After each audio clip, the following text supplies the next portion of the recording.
ባፈቀርኩልክ እኔ በወደድኩልክ እኔ በማከብርልክና እኔ በመሆንልክ አንተ ምንም እየሆንክልኝ አይደለም። ገባህ አይደለ ብዬ ነው በቃ ወደ ህይወት ይመጥሻል። ከጥሩ ጊዜ ካንቺ ጋር አሳልፍ ያለው ደስተኛ። ሰላም ጤና ይስጥልን ውድ የተከበራችሁ ቤተሰቦች እንዴት ናችሁ? ያለው እግዚአብሔር ይመስገን። ቤተሰብ እንግዲህ መግቢያ ላይ እንደሰማችሁት ማለት ነው ሄርሚ ምንድን ያለችው ካላፈቀርከኝ፣ ካልወደድከኝ፣ ካላከበርከኝ ለኔ ምንድነህ ብላለች ማለት ነው። አሪፍ ጥያቄ ነው። ምክንያቱም አንድ ሰው ሲወድ ሲከበር ነው። በተለይ ሴት ልጅ ወንድ ልጅ ካላከበራት ምኗም አይደለም።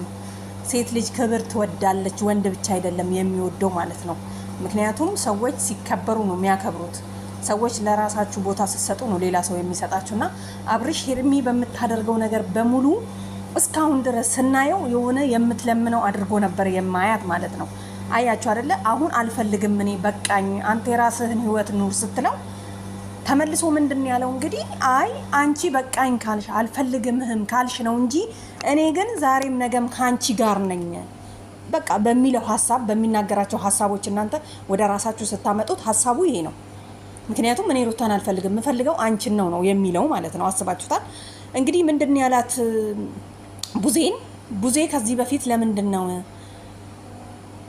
ሄርሜላ ምንም ነገር አላደረገችም ኤፍሬምና ሩታ ናቸው ብለሽ ለምን አልነገርሽልኝም ብሎ ጥያቄ ጠይቋታል ማለት ነው።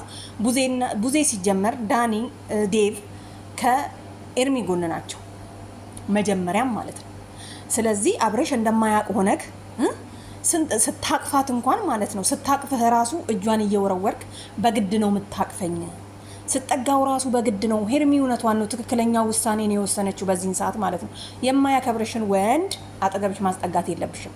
ምንም መለማመጥ አያስፈልግም በዚህን ሰዓት ባለ ጊዜ ማለት ነው። ገባችሁ? ስለዚህ ሴቶች ይሄን ያህል ለወንድ ቦታ መስጠት የሚያስፈልግ አይመስለኝም። ምክንያቱም ቦታ የምትሰጪው ለሚሰጥሽ ሰው ብቻ ነው።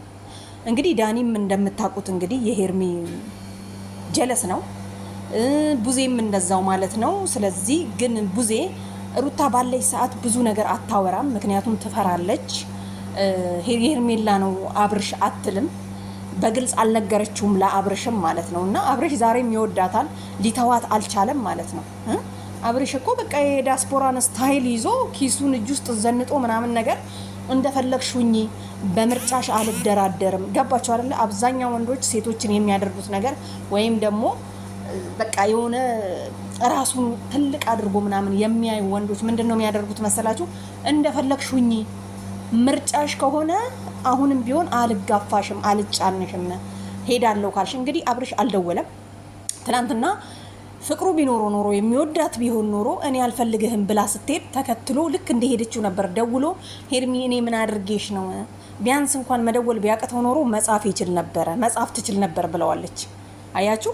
ስለዚህ ይሄን ያህል ቦታ ማይሰጣትን ወንድ ይሄን ያህል እኔ አብራቱን ብዬ በፍጹም አልመክርም ማለት ነው። አሁንም ሐሳብሽን አጽኚና ከአብርሽ ህይወት ውጪ ነው የምለው። ምክንያቱም አብርሽ ወደ ሩታን ቢመለስ ለሩታ አይሆንም፣ ወደ አንቺን ቢመጣ ላንቺ አይሆንም። ምክንያቱም አካሁኑ ያስታውቃል። ምክንያቱም እኔ ብቻዬን መሆን እፈልጋለሁ አለ ሴት አብርሽ መኖር አይችልም ወይ ያላችሁ ማን ነው እስከ ማለት ድረስ እኮ ነው። ይሄ ማለት ራስን ማካበድ ነው። ገባችሁ? አለ እኔ ሰው የለም አለ አብርሽ ሰው የለም እንደማለት ነው ማለት ነው። ለማንኛውም ቤተሰብ ይቀጥላል። ሰላም ጤና ይስጥልን ውድ የተከበራችሁ ቤተሰቦች እንዴት ናችሁ? ያለው እግዚአብሔር ይመስገን። ቤተሰብ እንግዲህ መግቢያ ላይ እንደሰማችሁት ማለት ነው ሄርሚ ምንድን ያለችው ካላፈቀርከኝ፣ ካልወደድከኝ፣ ካላከበርከኝ ለኔ ምንድነህ ብላለች ማለት ነው። አሪፍ ጥያቄ ነው። ምክንያቱም አንድ ሰው ሲወድ ሲከበር ነው። በተለይ ሴት ልጅ ወንድ ልጅ ካላከበራት ምኗም አይደለም። ሴት ልጅ ክብር ትወዳለች፣ ወንድ ብቻ አይደለም የሚወደው ማለት ነው። ምክንያቱም ሰዎች ሲከበሩ ነው የሚያከብሩት። ሰዎች ለራሳችሁ ቦታ ስትሰጡ ነው ሌላ ሰው የሚሰጣችሁና አብርሽ ሄርሚ በምታደርገው ነገር በሙሉ እስካሁን ድረስ ስናየው የሆነ የምትለምነው አድርጎ ነበር የማያት ማለት ነው። አያችሁ አይደለ? አሁን አልፈልግም እኔ በቃኝ፣ አንተ የራስህን ህይወት ኑር ስትለው ተመልሶ ምንድን ያለው እንግዲህ አይ አንቺ በቃኝ ካልሽ አልፈልግምህም ካልሽ ነው እንጂ እኔ ግን ዛሬም ነገም ካንቺ ጋር ነኝ በቃ በሚለው ሐሳብ በሚናገራቸው ሐሳቦች እናንተ ወደ ራሳችሁ ስታመጡት ሐሳቡ ይሄ ነው። ምክንያቱም እኔ ሩታን አልፈልግም የምፈልገው አንቺን ነው የሚለው ማለት ነው። አስባችሁታል እንግዲህ ምንድን ያላት ቡዜ ከዚህ በፊት ለምንድን ነው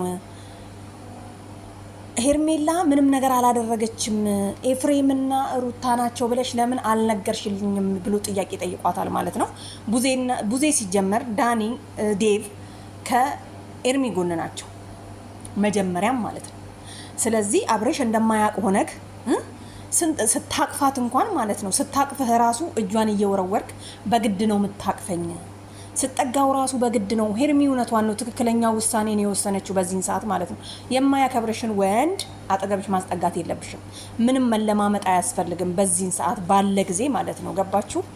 ስለዚህ ሴቶች ይሄን ያህል ለወንድ ቦታ መስጠት የሚያስፈልግ አይመስለኝም። ምክንያቱም ቦታ የምትሰጪው ለሚሰጥሽ ሰው ብቻ ነው።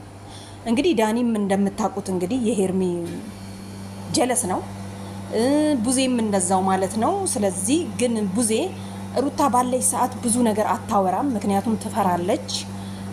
ሄርሜላ ነው አብርሽ አትልም፣ በግልጽ አልነገረችውም ለአብርሽም ማለት ነው። እና አብርሽ ዛሬም ይወዳታል፣ ሊተዋት አልቻለም ማለት ነው። አብርሽ እኮ በቃ የዲያስፖራን ስታይል ይዞ ኪሱን እጅ ውስጥ ዘንጦ ምናምን ነገር እንደፈለግሽ ሁኚ፣ በምርጫሽ አልደራደርም። ገባችሁ አይደለ? አብዛኛው ወንዶች ሴቶችን የሚያደርጉ